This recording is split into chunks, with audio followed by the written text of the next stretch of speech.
क्या कांग्रेस इस लड़ाई में, उस लड़ाई में जो भारत ने खोआ है उसके लिए दुख व्यक्त कर सकते हैं, उसके लिए शरीक मांग सकते हैं भारत के जनता के प्रति? वहां के बांग्लादेश माइग्रेंट्स को वोटर लिस्ट में शामिल करना, उसको रेशन कार्ड देना, उसको जमीन का पट्टा देने का कोई पाप किया है, अपराध किया है तो कांग्रेस गवर्नमेंट ने किया है, उसका भी जिम्मेदारी कांग्रेस को लेना पड़ेगा। मैडम, जो शक्ति है उसके खिलाफ, उसके विरोध में या उसको नकारने का जो प्रयास आज हमारे ही विरोधी दल के सांसद कर रहा है, क्या मैडम चेयरपर्सन ये देश के लिए दुख का विषय नहीं है? डेप्यूटी एलओपी का जो वाइफ है वो पाकिस्तान का पेरोल में काम कर चुका है। 19 बार 19 टाइम्स डेप्यूटी एलओपी पाकिस्तान गया है मैडम चेयरपर्सन। ये लोग को मिर्ची लगेगा, मिर्ची जरूर लगेगा। जो सत्ता पे है, जो सत्ता बोलता है वो उनको सहन नहीं होता है, जो सच है उसको हजम नहीं होता। कांग्रेस पार्टी को सिंदूर में हमने विजय भी हासिल किया है। मैडम चेयरपर्सन, हम जानते हैं देश 1947 में आजाद हुआ है और आजादी के तुरंत बाद पाकिस्तान ने भारत के ऊपर हमला कर दिया। 1947-48, उसके बाद 1965, उसके बाद 1971, उसके बाद 1999 और अभी 2025 में ऑपरेशन सिंदूर। भारत ने सभी में विजय हासिल किया है, लेकिन जो अपोजिशन बेंच के कुछ हमारे बंधुओं ने कुछ जो लड़ाई हुई पाकिस्तान के साथ उनका जो क्रेडिट लेना चाहते हैं वो क्रेडिट ले, में हमारा कुछ इसमें आपत्ति भी नहीं है। लेकिन 1947-48 के लड़ाई में भारत ने कश्मीर के 1/3 जमीन खो दिया है। इसका जवाब ऑपोजिशन कांग्रेस के पास है। कांग्रेस ने इस सदन में भारत ने क्यों 1/3 ऑफ द कश्मीर लैंड खोया, उसका जवाब कांग्रेस के हमारे संसद लोग इस सदन पर दे सकता है। क्या कांग्रेस इस लड़ाई में, उस लड़ाई में जो भारत ने खोआ है उसके लिए दुख व्यक्त कर सकते हैं, उसके लिए शरीक मांग सकते हैं भारत के जनता के प्रति? कांग्रेस का यह साहस नहीं है। उसके बाद मैडम चेयरपर्सन 65 में वार हुआ, 71 में जो वार हुआ मैडम चेयरपर्सन वो सबसे महत्वपूर्ण है। 71 में जो लड़ाई हुई पाकिस्तान के साथ, 71 में बांग्लादेश बना।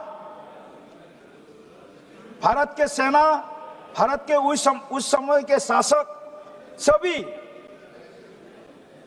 हम उस लड़ाई में जीतने के लिए हमने सब कुछ दांव में लगा दी। हम लड़ाई जीते भी। 90,000 पाक आर्मी ने हमारे पैर के सामने घुटना टेकने को मजबूर हो गया था। लेकिन बांग्लादेश बना। आज बांग्लादेश भारत के लिए, पूरे पूर्वोत्तर भारत के लिए विशेष करके आज एक सिर दर्द बन गया मैडम। आज बांग्लादेश 71 के बाद पूरे भारत, विशेष करके पूर्वोत्तर, असम, मेघालय, वेस्ट बंगाल, बिहार जैसे प्रदेशों में बांग्लादेशी घुसपैठियों के कारण आज वहां के डेमोग्राफी को भारी एक परिवर्तन, एक बड़ा एक डेमोग्राफिक सेंस हो रहा है। आज उस डेमोग्राफिक सेंस के कारण आज एक के बाद एक जिला, असम के, बंगाल के, बिहार के, आज वहां पर जो मेजॉरिटी है हम लोग, वहां हम लोग माइनॉरिटी बन रहा है। मैडम चेयरपर्सन, बांग्लादेश बना। बांग्लादेश का बनने के बाद भारत को जो नुकसान सहना पड़ रहा है उसका जिम्मेदार अगर कोई है तो कांग्रेस पार्टी है। कि कांग्रेस पार्टी के उस समय के शासक, उस समय के शासन अपने वहां के बांग्लादेश माइग्रेंट्स को वोटर लिस्ट में शामिल करना, उसको राशन कार्ड देना, उसको जमीन का पट्टा देने का कोई पाप किया है, अपराध किया है, वो कांग्रेस गवर्नमेंट ने किया है। उसका भी जिम्मेदारी कांग्रेस को लेना पड़ेगा। मैडम चेयरपर्सन, आज तो एलओपी भी नहीं है, डेप्यूटी एलओपी भी बाहर है। डेप्यूटी एलओपी जब भाषण दे रहा था पाकिस्तान में, मैडम चेयरपर्सन, आज मीडिया में उनका न्यूज बज रहा था। मैडम चेयरपर्सन, पाकिस्तानी मीडिया में, मैं उसका फोटो भी, आप मांगेंगे तो फोटो, उसका पूरा रिकॉर्ड डाटा मैं आपके सामने मैं जमा कर सकता हूं। पाकिस्तानी मीडिया ने क्या बोल रहा है? भारत के संसद का हाल देखिए। भारत के सांसदों ने भारत के जो प्रधानमंत्री, भारत के जो सामरिक जो शक्ति है उसके खिलाफ, उसके विरोध में या उसको नकारने का जो प्रयास आज हमारे ही विरोधी दल के सांसद यह कर रहा है, क्या मैडम चेयरपर्सन ये देश के लिए दुख का विषय नहीं है? ये देश के लिए सोचने का विषय नहीं है?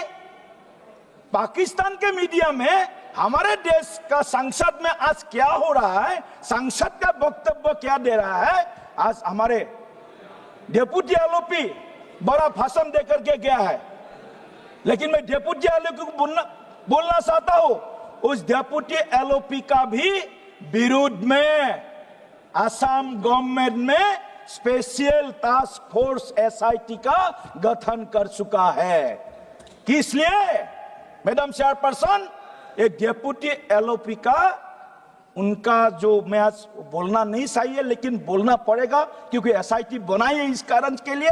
डेप्यूटी एलओपी का जो वाइफ है वो पाकिस्तान का पेरोल में काम कर चुका है। 19 बार 19 टाइम्स डेप्यूटी एलओपी पाकिस्तान गया है मैडम चेयरपर्सन, और यहाँ आकर के पाकिस्तान का खिलाफ बोलते हैं। ये डबल स्टैंडर्ड है इनका, डबल स्टैंडर्ड नहीं चलेगा। मैं तथ्य के आधार पर बोल सकता हूं मैं मैडम चेयरपर्सन, इस डेप्यूटी एलओपी कांग्रेस पार्टी का आज उनके खिलाफ जो एसआईटी गठन किया असम गवर्नमेंट ने, उसका भी परिणाम आएगा 10 सितंबर को। मैडम चेयरपर्सन, हाउस को ऑर्डर में लाइए, ऐसा नहीं चलेगा। वो भाषण झाड़ के चला गया, हम तो उनका सुना पूरा, हमने उनको पूरा सुना। कोई ऐसा विषय होगा तो ये डबल स्टैंडर्ड नहीं चलेगा, प्लीज बैठिए। ये डबल स्टैंडर्ड नहीं चलेगा। मैडम हाउस को ऑर्डर में लाइए, पहले हाउस को ऑर्डर में लाइए। ये कोई मैं गवर्नमेंट का इनिशिएटिव के बारे में बोल रहा हूँ, गवर्नमेंट इनिशिएटिव के बारे में बोल रहा हूँ मैडम चेयरपर्सन। दिया जाएगा कार्रवाई से। मैडम चेयरपर्सन, ये लोग को मिर्ची लगेगा, मिर्ची जरूर लगेगा। जो सत्य पे है, जो सत्य बोलता है वो उनको सहन नहीं होता है, जो सच है उसको हजम नहीं होता कांग्रेस पार्टी को। आप देखिए ये सब विषय जो है मैडम चेयरपर्सन, इनको हजम करना है। मैडम चेयरपर्सन, मैं फिर से एक बार आप बैठ जाइए। आप जब बोल रहे थे हम पूरा सुन रहे थे मैडम चेयरपर्सन, पूरा सुन रहे थे। सुनने का ताकत दिखाओ, सुनने का ताकत दिखाओ, सत्यों को सुनने का क्षमता दिखाओ। जो सत्य है वो मिटा नहीं सकता है, जो सत्य है हमेशा वो सत्य ही रहता है, उसको मिटा नहीं सकता है। रिकॉर्ड में कोई ऐसा शब्द है उसे कार्रवाई से निकाल दिया जाए। आपके जमाने में क्या हुआ है, आपको शर्म होना चाहिए। आपका जब पहला सरकार बना तब हमारे 1/3 लैंड कश्मीर के पाकिस्तान के ऑक्युपाइड हो गया, पीयू के पाकिस्तान ऑक्युपाइड कश्मीर बन गया है। आपको शर्म करना चाहिए, क्यों शर्म नहीं आप लोगों को? शर्म करना चाहिए। मैं बोल रहा हूँ, आप लोग बैठिए, आप लोग को भी बोलना है, आप बैठिए। ऐसे वेल में आने से प्रोटेस्ट करने से सत्य थक नहीं जाएगा, सत्य ही रहेगा, सत्य और उजागर होगा। ऐसा नहीं होता है मैडम चेयरपर्सन, ये इनका देश के खिलाफ वो कुछ यूनिवर्सिटी बने हैं ना, देश के खिलाफ वो यूनिवर्सिटी का कुछ फैन भी कोई है, ऐसा शब्द है उसे कार्रवाई से निकाल दिया जाएगा। प्लीज बैठिए, वहाँ दिखाई देता है इस देश में। प्लीज बैठिए। इसीलिए मैं फिर से एक बार बोलना चाहता हूँ, मैडम चेयरपर्सन थोड़ा सा हजम कीजिए, हम भी हजम किया है। देश के स्वार्थ में, भारत के हित में कभी कुछ हजम करना भी सीखना चाहिए। मैडम चेयरपर्सन, मैं फिर से एक बार आदरणीय प्रधानमंत्री नरेंद्र मोदी जी का जो डिसाइसिव लीडरशिप है, भारतीय सैन्य बल का जो शक्ति सामर्थ्य है, उसको फिर सैल्यूट करता हूँ। और साथ ही में कांग्रेस पार्टी ऑपोजिशन से विनती करता हूँ, जे आप लोग भी सुनिए, आप लोग भी सुन के अगर वो आउट करना भी तो कीजिए, कोई इशू नहीं। जो पाकिस्तान ऑक्युपाइड कश्मीर है वो जल्दी भारत का हिस्सा बनेगा, काम सुन के सीख लो, वो जल्दी बनेगा भारत का हिस्सा। आपको भारत को टुकड़ा करने का आपका मंशा है, उस मंशा को भाजपा नरेंद्र मोदी सरकार कभी वास्तव में इसको स्वीकार नहीं करेगा। पाकिस्तान के पास जो है वो भी भारत के साथ विलय होगा, ये पक्का भारतवासियों का संकल्पना है। बहुत बहुत धन्यवाद मैडम। फिर लास्ट में मैं एक बार इकबाल साहब का वो कविता सुना करके खत्म करता हूँ। सारे जहां से अच्छा सुन लो भाइयों, सारे जहां से अच्छा हिंदुस्तान हमारा, सारे जहां से अच्छा हिंदुस्तान हमारा। हम बुलबुली है इसी की, यह गुलिस्तान हमारा। आप लोग भी हमारे साथ में शामिल हो जाइए, आप लोग भी शामिल हो जाइए। ज्यादा दिन आपको और इधर बैठने का जरूरत नहीं है, अब बहुत साल बैठना पड़ेगा, 20-25 साल मिनिमम तो बैठना ही पड़ेगा। थोड़ा जल्दी आप लोग हमारे तरफ में आ जाइए, तो देश को एक साथ हम आगे बढ़ाने का 2047 तक भारत को विकसित राष्ट्र बनाने का हम सब प्रयास। दिलीप भाई कब बन रहा है? अरे पूछ लो, कब ले रहे हो?